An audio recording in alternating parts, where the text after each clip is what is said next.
तर मंडळी आपण आज जात आहोत पगोडा इथे आणि हा आमचा सडन प्लॅन झाला आहे. वैभव माझ्यासोबत आहे आणि एक्सप्लोर करूया की नक्की कसा आहे पगोडा, काय त्याची ऐतिहासिक माहिती आहे आणि जाणून घ्या खूप सारं. तर मंडळी तुम्ही बघू शकता आपण पोचलेलो आहोत गोदाई खाडी इथे आणि इथून आपण बोटीने प्रवास करणार आहोत आणि जाणार आहोत दुसऱ्या बाजूला, जिथून आपल्याला पगोडा आणि गोदाई बीचला जाता येतं. तुम्ही बघू शकता इथे काही प्रेक्षक काही पर्यटक उभे आहेत बोटीसाठी. तुम्ही इथे बाईकने येऊ शकता किंवा 4 व्हीलरने सुद्धा येऊ शकता. बाईक असेल तर तुम्ही बोटीवर आणू शकता. मला 4 व्हीलर बाहेर पार्क करायनंतर तुम्ही इथून बोटीने जाऊ शकता. जर तुम्ही बस आणि ट्रेनचा प्रवास करत असाल तर तुम्हाला बोरिवली वेस्टला यायचं आहे आणि बोरिवली वेस्टहून तुम्हाला 294 to 47 अशा 2 बसेस अवेलेबल आहेत आणि खूप वाजवी दरात 10 ते 15 रुपये तुम्ही येऊ शकता इथे. तुम्ही पाहू शकता इथे पर्यटक आणि काही प्रेक्षकसुद्धा आहेत आणि काही लोकल मंडळीसुद्धा असणार याच्यामध्ये. ती पाहू शकता सुंदर अशी ही खाडी आणि मी खूप एक्सायटेड आहे. वैभवसुद्धा खूप एक्सायटेड असणार आहे. ती पाहू शकता खूप एक्सायटिंग अशी चैनी. पाहूया नक्की कसं असणार आहे पगोडा. खूप सारं जाणून घेऊया व्हिडिओमधून, तर नक्की पूर्ण व्हिडिओ बघा. आता आपण बाहेर पडत आहोत. आपण इथे पोचलो 10 मिनटातच, अगदी जास्त वेळ लागत नाही. त्यामुळे तुम्ही बोटीतून गेला तर तुम्हाला खूप सोयीस्कर पडेल. तुम्ही भाईंदरसाठी पण जाऊ शकता बोटीने आणि जर तुम्ही बोरीसाठी येत असाल तर तुम्हाला इथून पण जाता येतं. ती पाहू शकता काही कोळी भगिनी आहेत ज्या बिझनेससाठी आल्या होत्या इथून आणि त्या आता जात आहेत बाहेर. वैभवनेसुद्धा आपली बाईक बाहेर काढलेली आहे. इथे जवळजवळ 100 ते 150 चे पर्यटक आहेत या बोटीमध्ये असतील कदाचित. ती पाहू शकता हा बाहेरचा एक प्रकारे नजारा किंवा दृश्य तुम्हाला दिसेल. आपण जी जर्नी स्टार्ट केली होती तिथून त्या बाजूने केली होती आणि आपण 10 मिनटाचं तिथे पोचलो आहोत. जास्त वेळ लागत नाही.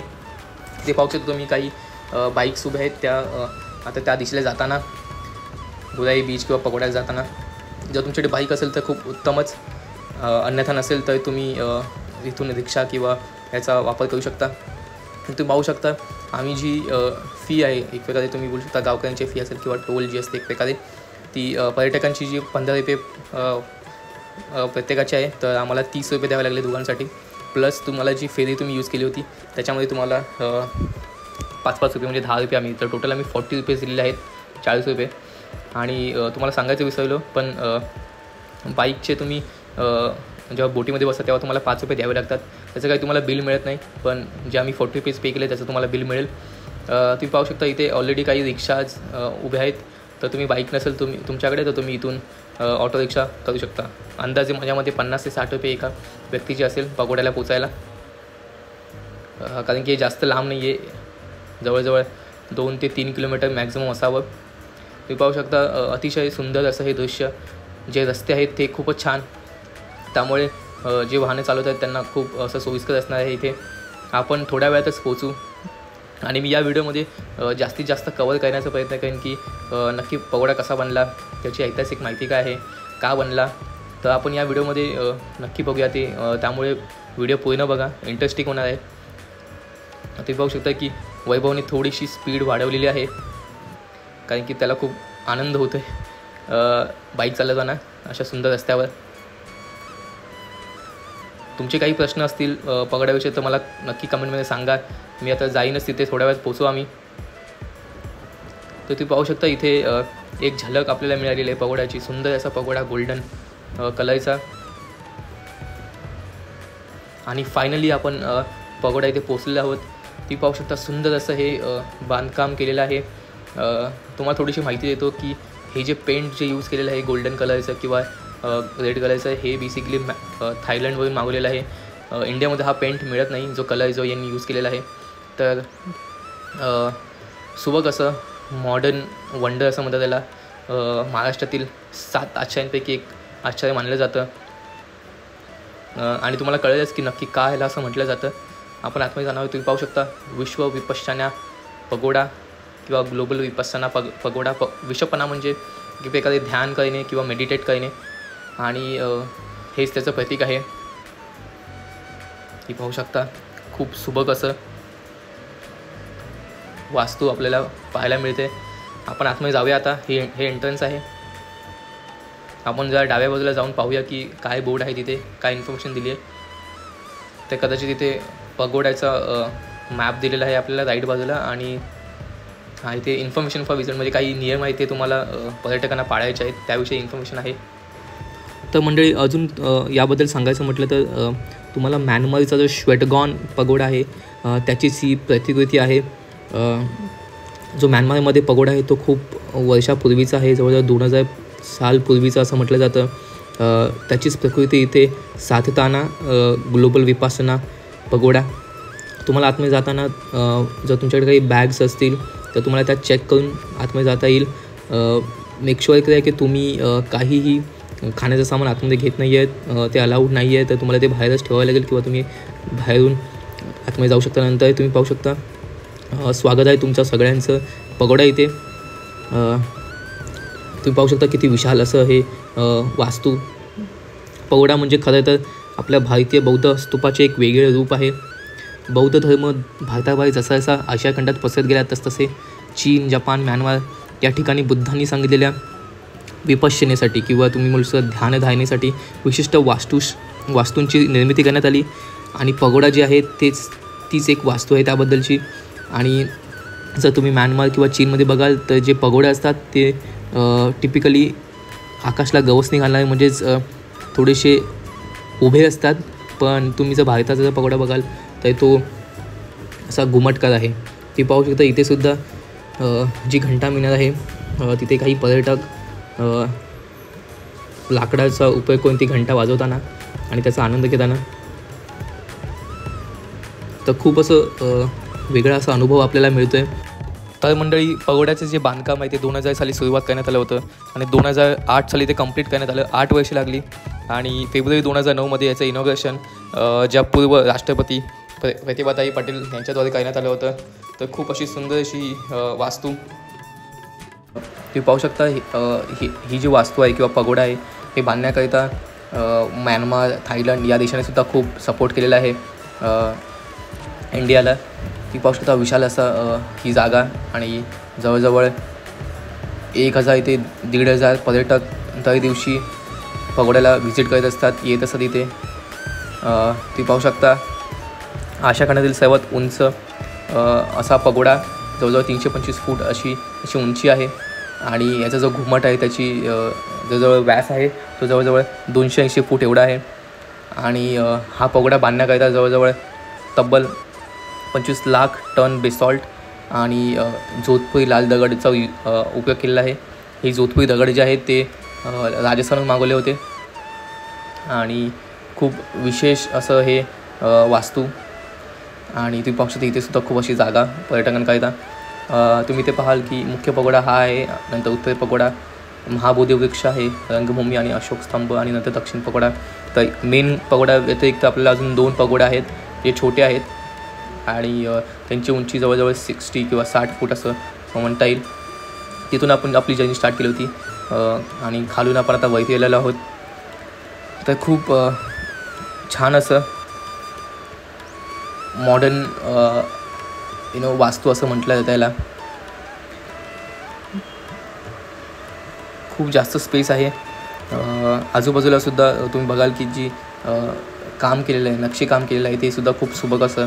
मी तुम्हाला स्टार्टिंगला सुद्धा म्हटलं हा जो गोल्डन पेंट आहे तो थायलंड यांनी आपल्याला दिलेला आहे, सपोर्ट केलेला आहे त्या बाबतीत.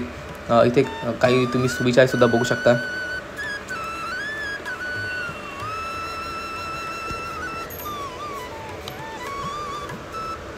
खूप छान असं इथे आल्यानंतर खूप प्रसन्न वाटतं. तुम्ही सुद्धा या नक्की आणि याचा अनुभव घ्या.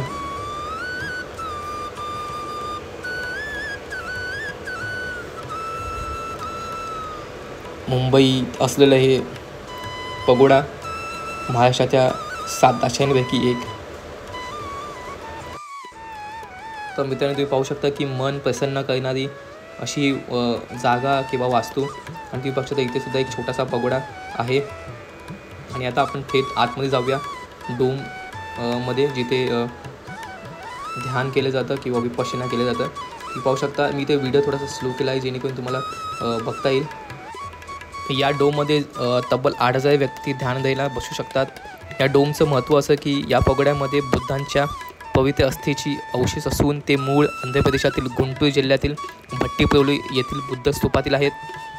नीरव शांततेची अनुभूती देणारा अर्धगोलाकार आकारातील भव्य डोम हा आजच्या घडीला धानेचीच एक जगातील सर्वोत्तम ठिकाण आहे असं म्हटलं जातं.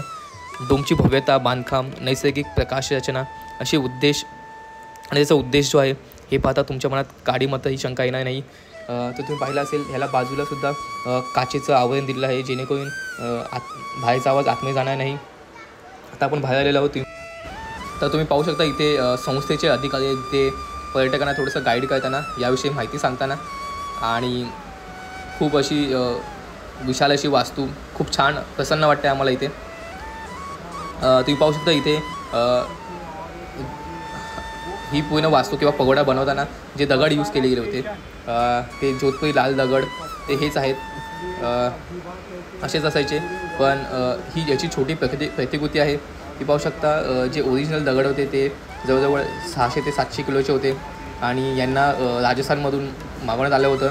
तर खूप असं विशेष महत्त्व आणि खूप एकमेकांना इंटरलॉक करून ही वास्तू बांधलेली आहे. त्यामुळे इथे कोणताही खांब तुम्हाला दिसणार नाही आतमध्ये डोममध्ये. निव्वळ फक्त त्या दगडांवर तो आधारित आहे. तर खूप असं विशेष महत्त्व आहे यांचं. तिकडे पाहू शकता तुम्ही नॉर्थ आणि साऊथ असा तो पगोडा. इथे थोडंसं गायडन्स देताना पर्यटकांना ती पाहू शकता. इथे आपण इथे सुद्धा जाणार आहोत ज्यांनी पगोडा बनवण्यासाठी मेहनत घेतली होती त्यांच्याविषयी मी तुम्हाला सांगेन. मी तिथे बोधिवृक्ष आहे, तिथे पण जाताना जाऊ आपण. पण तिथे बोधिवृक्ष आहे आणि खूप सुंदर असं काम. खरंच प्रशंसा केली पाहिजे सगळ्यांचीच. तर मंडळी हा आहे नॉर्थ पगोडा. हा छोटा आहे. साऊथ पगोडा आणि नॉर्थ पगोडाचे 2 पगोडे आहेत छोटे आणि खूप मोठी अशी स्पेस तुम्ही पाहू शकता. पुढे तिथे धम्मचक्र आहे. आता तिथे आपण जात आहोत. मुंबई परिसरात आज अनेक बौद्ध लेण्या असल्या तरी ग्लोबल विपश्यना पगोड्याला भेट दिल्यानंतर बौद्ध धर्माची एक वेगळी ओळख आणि विपश्यनेचे महत्त्व आपल्याला लक्षात येते. तर मित्रांनो नक्की भेट द्या. खरंच वेगळा असा अनुभव बौद्ध धर्माविषयी तुम्ही जाणून घ्याल इथे भेट दिल्यानंतर. तर वेगळा असा अनुभव मलासुद्धा मिळालेला आहे. तुम्ही पाहू शकता इथे पुढे गेल्यानंतर राईट साईडला वॉशरूम आहे आणि पुढे पाण्याची सोय केलेली आहे. पाणी पिऊ शकता तुम्ही तिथून. आणि इथे मी इथून शिड्याने जात आहे आता. ती पाहू शकता इथे व्हील ऑफ धम्मा रोटेट्स म्हणजे व्हील फिरतं. तुम्ही पाहू शकता इथे काही हरिणाचे सुद्धा स्टॅच्यूज आहेत. हा आहे पगोडा आणि तुम्हाला 360 डिग्री व्ह्यू देण्याचा प्रयत्न. तिथे पुढे सुद्धा तुम्हाला खाण्याची सोय आहे. हे एक सुंदर असं पाहाल तुम्ही मूर्त्या छोट्या आणि हा पगोडा जो मुख्य पगोडा आहे. तर मंडळी हे आहेत श्री सत्यनारायण गोयंका आणि त्यांच्या धर्मपत्नी ज्यांनी विपश्यनेची बीज भारतात रोवली. ते हेच आणि त्यांचा खूप मोठा वाटा आहे. यांनी खूप सारे प्रयत्न केले आहेत पगोडा बांधण्यासाठी. तुम्ही पाहू शकता इथे धम्मपतन केंद्र आहे. इथे ते बसायचे. हा आहे साऊथ पगोडा. तर खूप असं वेगळं महत्त्व पगोड्याचे. नक्की भेट द्या मित्रांनो. खूप मोठा स्पेस आहे. खूप ऐतिहासिक असं बांधकाम केलेलं आहे. तुम्ही म्युझियमलासुद्धा भेट देऊ शकता. फ्री ऑफ कॉस्ट आहे.